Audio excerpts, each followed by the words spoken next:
Hey everyone, welcome to Connie Reacts. I'm your host, and today we are getting to episodes 6 and 7 of The Ancient Magus' Bride.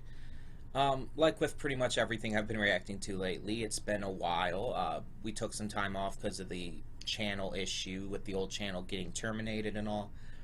But now we're back. So yeah, episode 6 through 7. What happened in episode 5? Was that the one with the cats? Like, with the cat that, like, the owner killed his wife thinking he was saving her. And then the cat, the leader of the cats, killed him. Was that the last episode?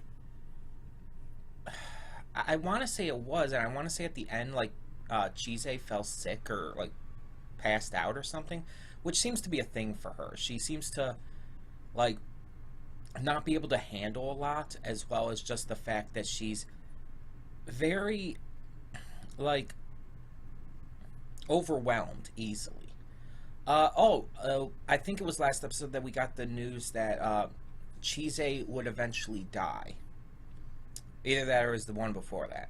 That because of her status as a, I think it was called Slaybeggy, that her life was destined to be shorter than an average human's. Now, exactly how short we don't know, but yeah, I guess that's a thing. I don't remember exactly where it was, but we're going to find out. And honestly, I say why waste any more time? So when the screen fades to black, pause this redirect and go to the description below. Follow the link to the reaction, and after you watch it, come back here to the redirect and resume play. Because after it fades to black and then fades back in, everything from that point forward will be my afterthoughts and will contain spoilers to the episodes. So that being said, thank you so much for tuning in today, and I'll see you with the reaction. Okay, and we are back, and we'll begin with spoilers in 3, 2, 1, now. Okay, so this was a good set of episodes continuing off of where we left off, and definitely reminding me of where we left off. So Chise helped the two, the husband and wife, reunite through their death and everything, and cleared away the blight. In the meantime, the alchemist, Rinfred, I think his name is, and his apprentice left. And so we got two basically new stories, but they continue to connect to everything, which is what I like, because with Ancient Magus' Bride, that seems to be the thing. That seems to be the theme of this show. It gives us all these new stories, all these new characters, all these new fantastic fairy creatures, and just general fantasy creatures.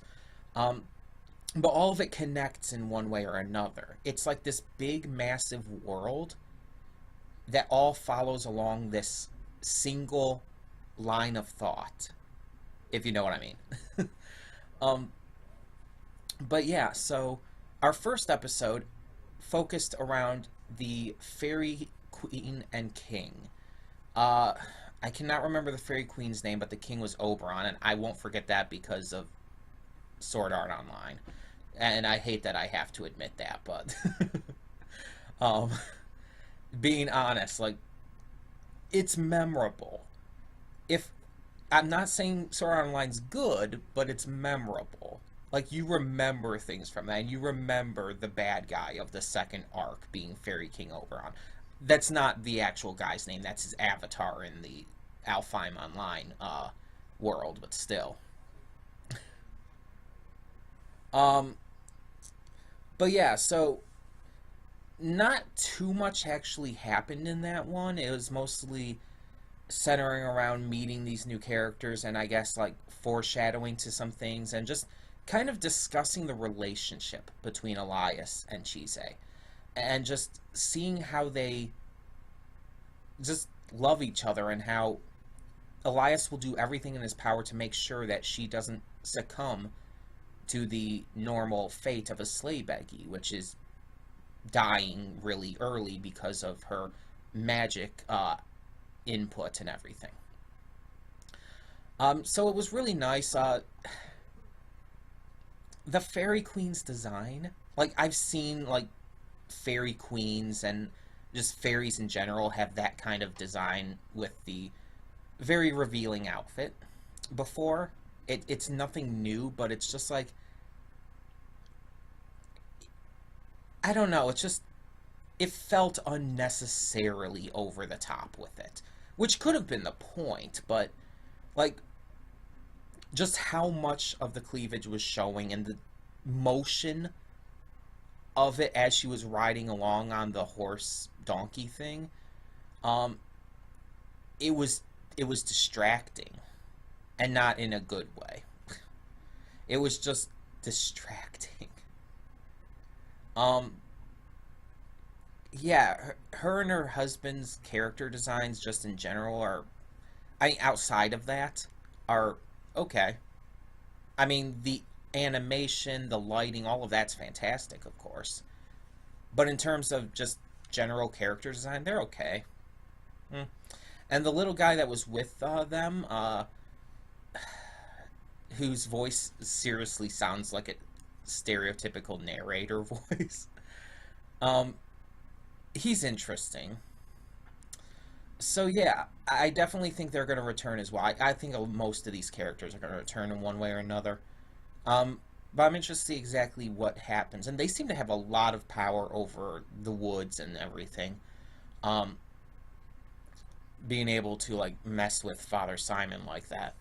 Um, but the second episode's what I really want to talk about here, because I think not only was it better than the first, but it was significantly more interesting to me.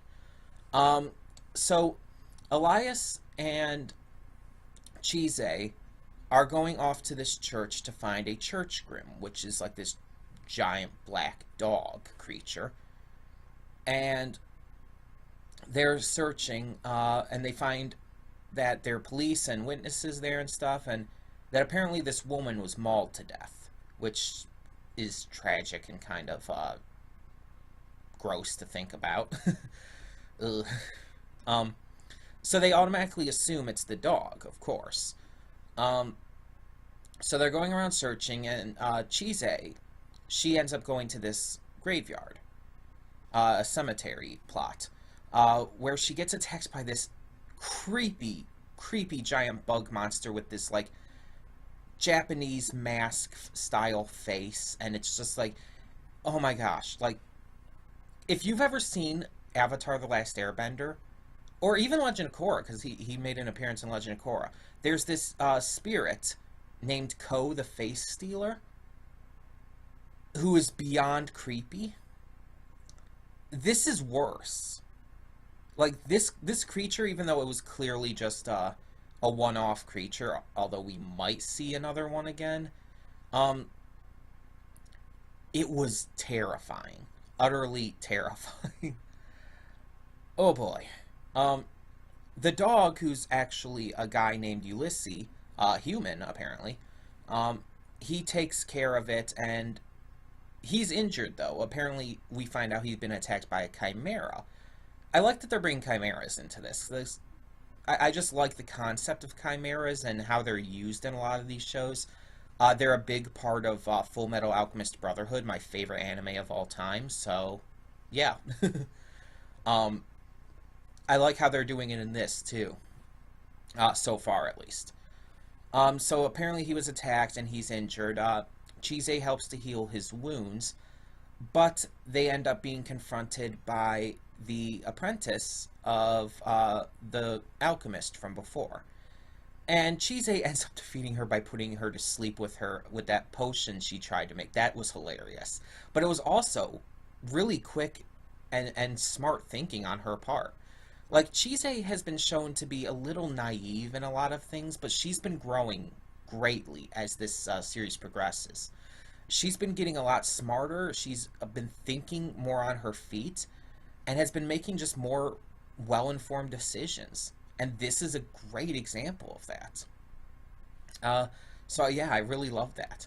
And afterwards, she even tied her arms behind her back for when she woke up, because she didn't trust her. And she kind of scared her. So yeah, just really good decisions there. But then they're talking and everything. We find out more about this mysterious kid who's like forcing the alchemist and the assistant to do things for him. And Elias comes in, he starts talking to, he agrees to help, and then all of a sudden Chise is impaled by a giant thorned vine being controlled by the creepy little evil kid that we saw. Who I swear is the same one from before, the one who gave the potion to the husband that he gave to his sick wife that ended up killing her when he was trying to save her and all. I swear it's the same kid, the same he was an alchemist too, right? The one that the husband found at the tavern. I swear it's the same one.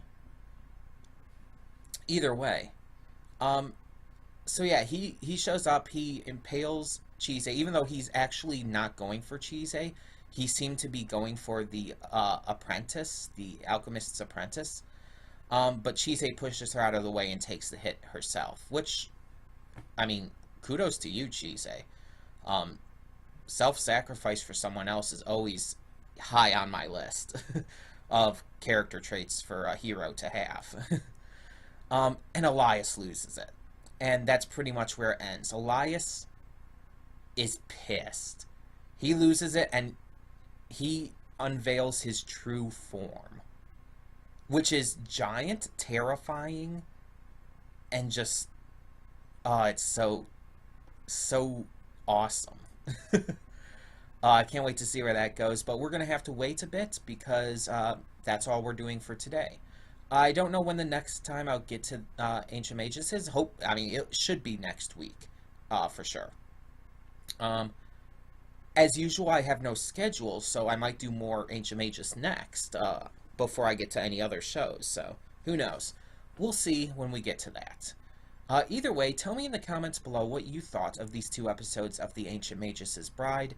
What did you think of the Fairy Queen and King? What did you think of the creepy centipede-like monster in the cemetery? And what do you think about Elias's true form? Tell me your thoughts on all that and more in the comments, and thank you so much for tuning in. For now, I'm Connie Royal, and I'm signing off. See y'all next time.